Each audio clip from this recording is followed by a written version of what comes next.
It's kind of cool to talk to these guys after so much time, because, you know, even right after it happened, I didn't really talk it over with him that much, you know. Job fell apart and everybody went their separate ways, and their perspective on things is something I've never even had a chance to talk to them after all this time.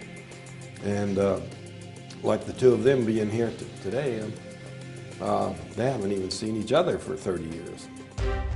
The Travis Walton abduction story has been told countless times through film, print, and his own presentations. His story has captivated an entire community of researchers and UFO enthusiasts. With a large accumulation of other bits of information, that it is time to just take a fresh look at it and try to make sense of it in terms of all the new information. I think people are ready for a different perspective on this. That different perspective is now being told for the first time by 2 of the 5 other crew members present with Walton. At the recent 2012 International UFO Conference, John Goulet and Steve Pierce, whose own lifelong ordeals began the second they witnessed that mysterious light, told their perspective on what they saw from the truck that fateful evening. We seen it through some trees, and then when we got closer, we got right in front of it, and that's when Mike stopped and Travis got out. He was just hovering in the air, not moving, and all of a sudden it started rocking back and forth, and it started going beep, beep, beep, beep, beep, beep, beep, beep, beep, beep, and then there was a high-pitched noise. It seemed like slow motion to me, but, you know, if you've been in a vehicle wreck or something, or in a combat situation, a lot of times it will seem like it's slow motion when it's really not. A blue screen light came out and zapped him and hit him in the chest, and he doubles up like this, and he's flying in the air about 20 feet. As soon as he lands, I said, it got him. And as soon as I said it got him, we took off. We all got out and we were arguing about going back or going to get help. Like out of the corner of my eye, I saw a flash through the treetops. I guess that's when he decided, well, you know, let's go back. I'll never understand why, you know, but he was running up there, you know. I was afraid for him and for us, what he was going to cause us. And, you know, and what was going to happen to him. 3 years ago now, I fell and broke my neck, and so when I was home, I had nothing to do, and I got the movie, and we watched the movie, and I told my daughter, this is me, you know. Well, she said, well, if it's you, how come they're not using your name? So that's when I got in touch with Travis. There's so many great, wonderful things out in this world. I've seen so many things, you know, and I did not let that become the priority in my life, you know. Like I said, I took it away, I put it behind me, you know, ignored it, and I'm glad I did. This incident has impacted the lives of many people in countless ways. John and Steve have spent years running away and removing it from thought. Now these 2 men are coming forward to tell their part of this story. When we got to Heber, we called the sheriff's department. The sheriff's department came out there, and he thought we were all, we told him the story, and he thought we were all drinking beers. The next morning, they got this posse, and they were going to go look for him, right? And the cops are at my front door talking to my mom and telling my mom, and they said, well, we think this Travis is dead. They killed him. He's out there somewhere, and we're going to find him. So I grabbed my boots, and out the back door I went. I hid. I was gone. They couldn't find me.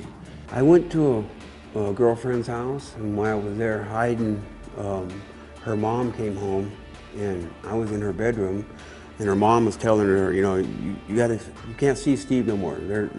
They think they killed Travis. I mean, everybody in that town thought we murdered him. When I went out to help search for Travis, they split us up into groups, you know, individuals. You know, each person was with a different group, and I believe each group had a deputy sheriff with them. And the whole time I'm out there trying to find Travis, that deputy has just kept asking me, you know, why don't you just tell us where the body is, you know, and we can all go home, you know, guys, you know, we know you did this, you know, and it was no UFO. The law enforcement was just trying to get us to own up to something we hadn't done. This was just the beginning for the remaining eyewitnesses. Local law enforcement wanted to subject them to a polygraph test. They asked us questions if we if we killed Travis, or if I knew anybody who did bodily harm to him, if I killed Travis, or they asked if we actually seen a UFO. I think they were trying to trick us. Because they still, even when we passed it, I don't believe they believed it. Even after passing the polygraph test, the lives of these men have continually been harassed. When I left that area, it was because of the accusations and the doubt, you know. And people accusing us, first it was murder, then it was a hoax. In the aftermath of this, people were just desperate to explain away any way they could, and they would just launch theory after theory. You know, first, you know, thing right off the bat, the knee-jerk thing was, well, these guys are drunk or high on drugs. Newspapers were just attacking me everywhere I went. Even at the hospital, they were there. They wouldn't leave me alone. Newspaper and television reporters continually sought them out and made their lives difficult, while UFO skeptic Philip Klass persistently pressured Steve. I just got married, and a cop came to the door and said, I'll give you Philip's Klass said he'd give you $10,000 if you say it's a hoax, you know. So he left. I just blew it off, didn't think much of it. I packed up the family and moved to Texas. And a few months later, Philip Klass is on the phone finding me in Texas. And I'll give you $10,000 if you say it's a hoax. And he bugged me for a while, and I moved to another state, and he bugged me for a while. And he bugged me for like 3 years after it happened, and trying to give me $10,000 to say it was a hoax. True to his conviction, Steve never wavered or took the money, and eventually Klass left him alone. If something like this happens to you, of course it's an important event in your life. I got involved back in it because of my daughter, because she's really a believer.